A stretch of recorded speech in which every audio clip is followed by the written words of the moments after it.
Good morning, guys. Happy Monday. So I just left Starbucks. I went to upload, and while I was in Starbucks, I walked in on a situation. There was a young lady, probably I would say between the ages of maybe 21 and maybe 27-ish. I couldn't really tell. I know I overheard her saying that she had a 6-year-old son, and her situation was pretty heartbreaking. So she was staying in a facility, from what I overheard that her father put her in. I'm guessing she has, some mental health issues, and her family wanted her to get some help. So they put her in this program, and basically she was cooperating with the program. From what I'm hearing, she decided to cooperate with the program, but with her cooperating, they pretty much got her heavily medicated on a bunch of different prescriptions. All it takes is for that one psychiatrist, that one doctor, that one whatever in these facilities or in hospitals to say, oh yeah, you have this, you have depression, you have anxiety, you have, whatever. All it takes is that one person to say that that's what you have and to put it on your medical chart. After that, you kind of, I don't want to say lose control of the situation, but kind of sort of, because now that's that's your permanent medical history. The only way I believe to get those things reversed is for a medical evaluation to be done.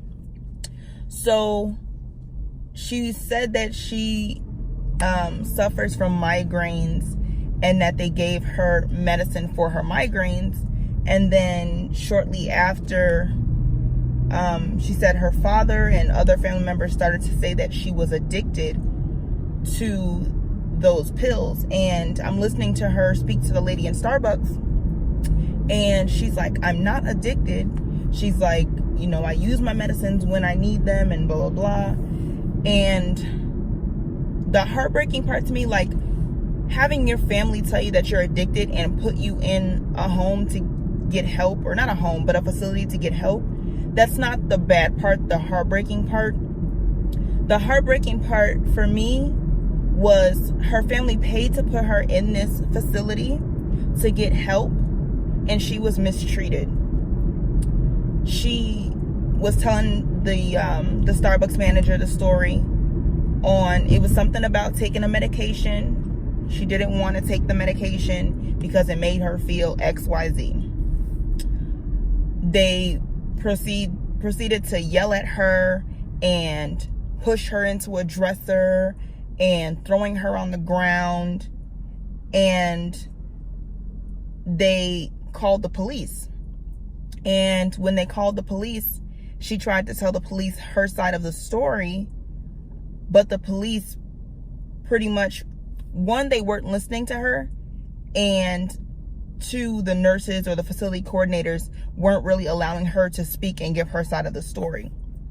So with her not being able to speak and give her side of the story, the cops, went with the nurses' story and believed the nurses, and was telling the young lady that she was a liar, and that she was an addict, and that this and that. And that was like super heartbreaking to me, because just because you're in those facilities, it does not mean that you have like a big problem. That means you're there because you wanted the help, So for those people to treat her as such, and I'm pretty sure she's not the first or last person to be treated that way, but that's not okay. Like, those people seek treatment, and they agree with their family members or their friends to be put in these facilities to make themselves better, not to go in and be torn down by these nurses by these, you know, police officers, security, whatever. That's not the reason why they're going there. And it breaks my heart, I wish that there was something that I can do, you know, to help her. Like, I can, but I can't. Obviously, making this video and like trying to spread the word of, I don't even, like, families, keep an eye on your family members. I would always suggest random pop-ups, whether it's day, whether it's night. You know, I don't know. It was just very heartbreaking, and I feel like something needs to change. That's not okay for her or anybody else to be treated like that. I couldn't imagine going to seek help from professionals that are supposed to be trusted. I'm putting my life in your hands, and you're trying to shove pills down my throat or shots into my body that I don't agree with because they make me feel, you know, not so good. And when I decide to reject, you want to get violent with me. When I have a right to decline at the end of the day. I have the right to decline. You don't force me to take these pills or to take this shot. And then when I decline, you get physical with me. And then you call the police on me. So they called the police on her. The police believed the nurses, and they kicked her out of the home.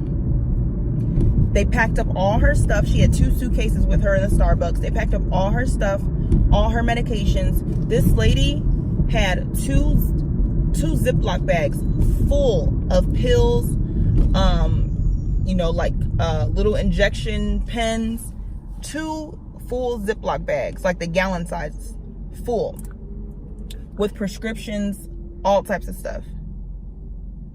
And she's sitting there pretty much having like a nervous breakdown because she can't believe this is happening to her. Like, she has a 6-year-old son. She agreed to seek help, you know, I guess went along with whoever her family are saying, or maybe she is addicted. You know, it's neither here nor there if she is or if she isn't. But she agreed to get the help. You would think that you would commend someone and be nice to them for taking that step on seeking help. Like, she wants to get better, or she at least wants, you know, what I mean, whatever the case may be. I don't know the truth. From what I heard, it sounds like the truth. She didn't seem like an addict. She didn't have addict behavior, and I don't want to say like there's a look for an addict or there's a certain way that an addict acts or speaks. But if I had to take a look at her, I wouldn't count her as an addict. Like, if it was up to me, I don't think she's an addict.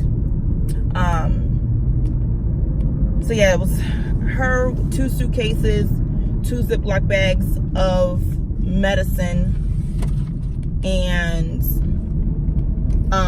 the facility, they kept her ID, they kept her cell phone, they kept all her personal belongings except for like her clothes and her medicine. Everything else they kept. The ladies at Starbucks let her, you know, asked her if there's anyone they can call for her. So she said, you can call my dad. They called the dad, and the dad said that he would come get her, but he'd come get her and take her back to the facility because he spent all his money to put her in there, and he has no money to send her back home. I believe she said home was Texas. And I think that's wrong too. Why would you take her back to the place that she's saying abused her? And she also stated that she went to follow up. You know, she went to the police station to make a report, and the officers that she was letting them know, you know, abused her. She said the police officers also threw her to the ground. When she went to make the report, they said that the police officers, that like there were no officers that worked in the city by that name. And that's just like, come on now. So she was upset about that. It was a very sad situation. I tried to sit there and not listen, but I couldn't not listen. Like, I kept looking over at her, you know, just making sure like she was okay. The ladies in Starbucks, they handled the situation very well.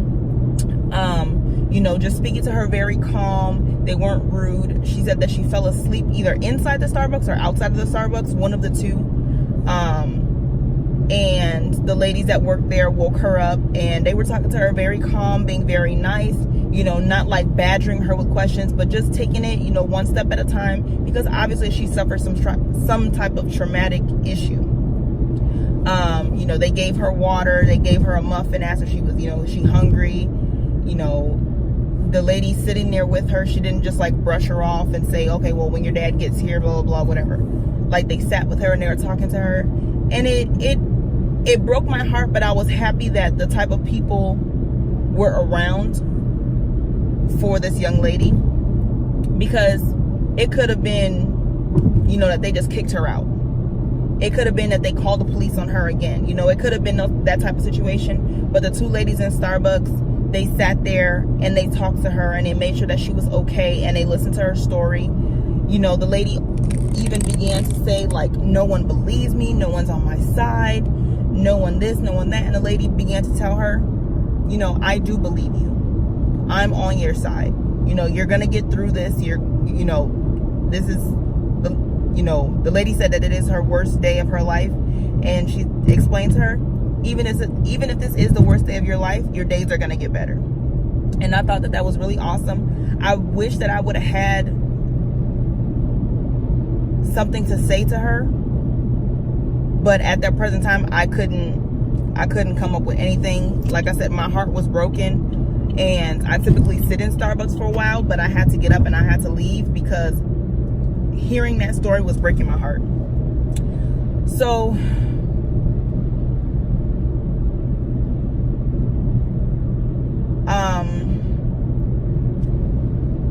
please believe people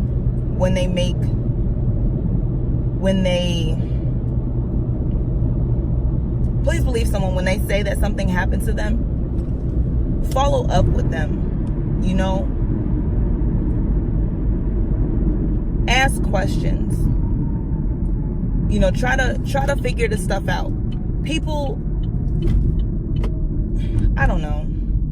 I don't want to say people don't make up stuff. People do make up stuff, but at least let the stuff not add up before you just say it doesn't make sense or someone's lying or whatever. I'm rambling now. But if someone comes to you and they say that, you know, XYZ happened to them, believe them. Believe them until they give you a reason not to believe them. You know, these things do take place in these nursing homes, in these rehab centers, because these are vulnerable people. You know, you would like to think that people that go into healthcare, that they have great intentions, and that's not always the case. Like, yes, we're supposed to trust them. Yes, these are supposed to be their intentions, but sometimes that's not the case. You know, there's a lot of elderly that are taken advantage of. There are a lot of, you know, people who are trying to recover from certain issues that are taken advantage of. Just keep your eyes open. If you see something, say something. If someone comes to you with an accusation, believe them until they have given you proof to not believe them. Like, that's all. That is all. So I thank you guys for watching this video. Sorry about the shakiness of this thing. I have to take it back to Walmart. I gotta find my receipt and stuff so I can get a new one. But yes, thank you so much for watching. If you enjoyed it, go ahead and give the video a thumbs up. Don't forget to subscribe to my video, and please share this video as well. Hope you guys have a great day.